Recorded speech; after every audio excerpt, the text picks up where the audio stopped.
Special shout out to the UFT. Because every morning I wake up at 5:30 in the morning, every day of every school year. I eat my cereal, I hop on the train, and then I get ready for work. The hustle of getting to school just before the sun comes up and getting out of work a little before the sun starts coming down. That's the hustle that we do in the service of all of our kids. But on this particular day, my shoulders just felt heavy. I felt something just come over me, and I couldn't shake it. I tried to drink coffee, and it just wouldn't work. So at 7:30 in the morning, I had a lesson plan ready. At 7:55, I see the kids start filing in saying, "Good morning, Mr. Vilson. Good morning to you too." At 8:05, the announcements started coming in, and so did the Pledge of Allegiance. I pledge allegiance to the flag, and as they all started standing up, they noticed I didn't have my hand to my heart that day. Because at 7:07, I had already been thinking about what I was going to do that day.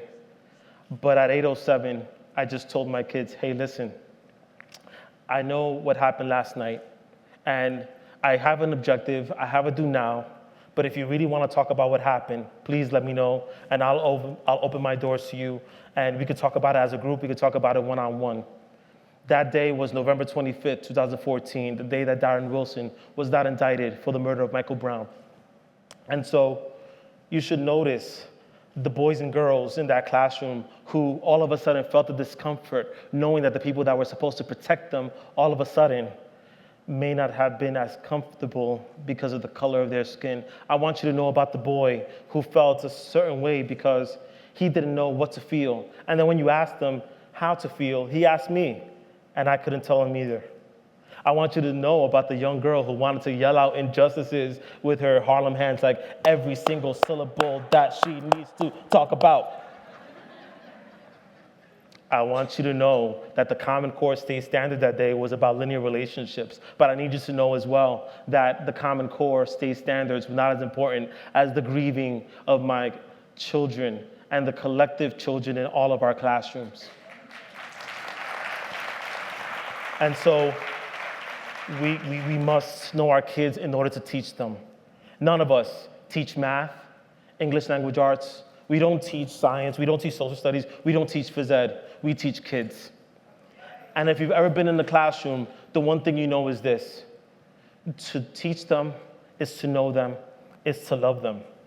But luckily for me, I don't just teach kids. I teach Dominican kids. I teach Black kids. I teach Asian kids, Central American kids, South American kids, white kids, Black kids, tall kids, short kids, white kids, kids who are still thinking about whether or not they like boys or girls or both, and I'm happy for all of them.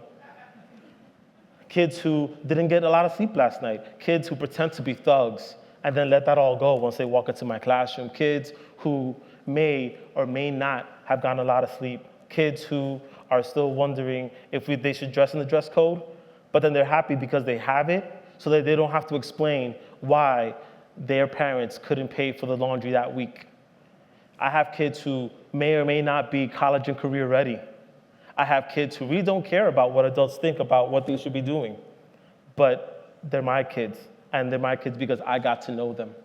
And then I got to know them because I love them. And love is when you wake up early in the morning already thinking about how you're going to get Juan to write a complete paragraph. Love is thinking about how you're going to get little Lizzie into your after-school program, your recess program, and then when she doesn't show up, you still wait for her the next day. Love is a subversive pedagogy that assumes that you're going to do a lot more listening than speaking and a lot more guiding than mandating. Love is the idea that, yes, we as adults, we make mistakes, and I've made a lot of mistakes. I've been horrible. And we forgive ourselves, because the way we forgive ourselves and our flaws and our humanity is the way that we're going to forgive our kids as well, right? Right? Okay, just checking. Love is this idea that when the kids have a bad day, you're going to pull them to the side and you're going to say, hey, listen, I know you're having a bad day. Let's talk about it. And whenever you're ready, come back into my class.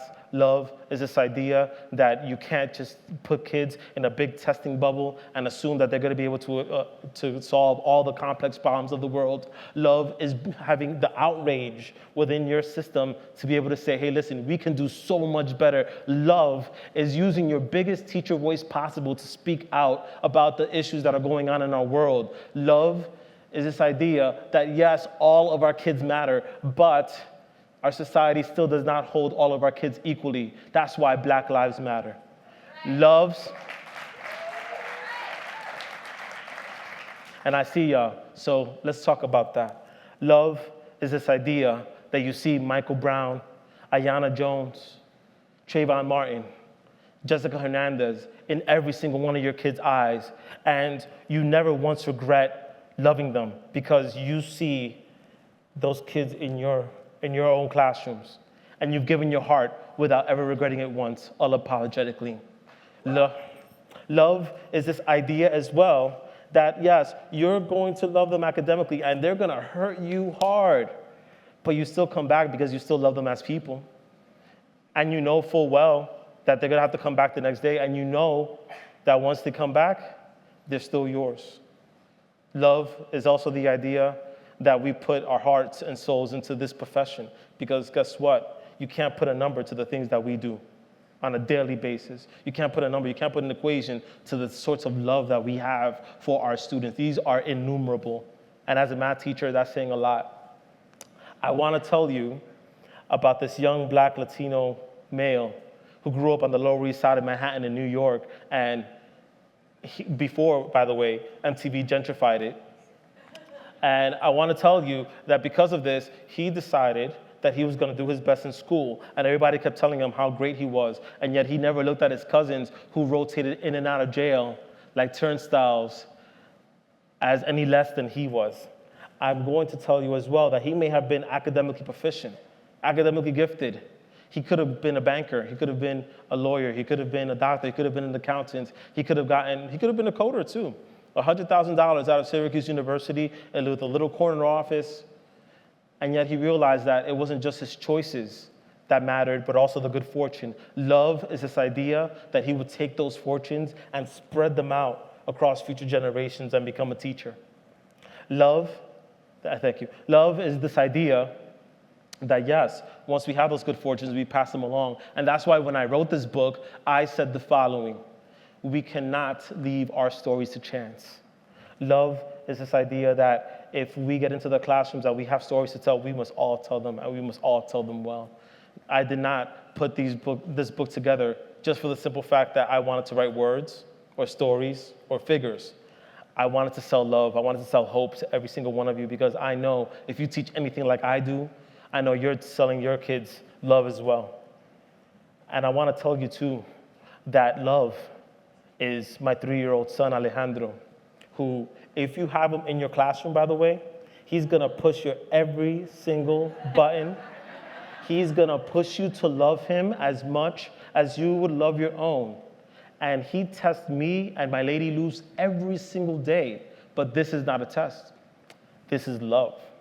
And that's why in September, and I call every single one of my kids' parents, and I say thank you for making me your partial parent, because Lord knows that when I have them, I'm never going to be able to love them as much as their parents love them. But guess what?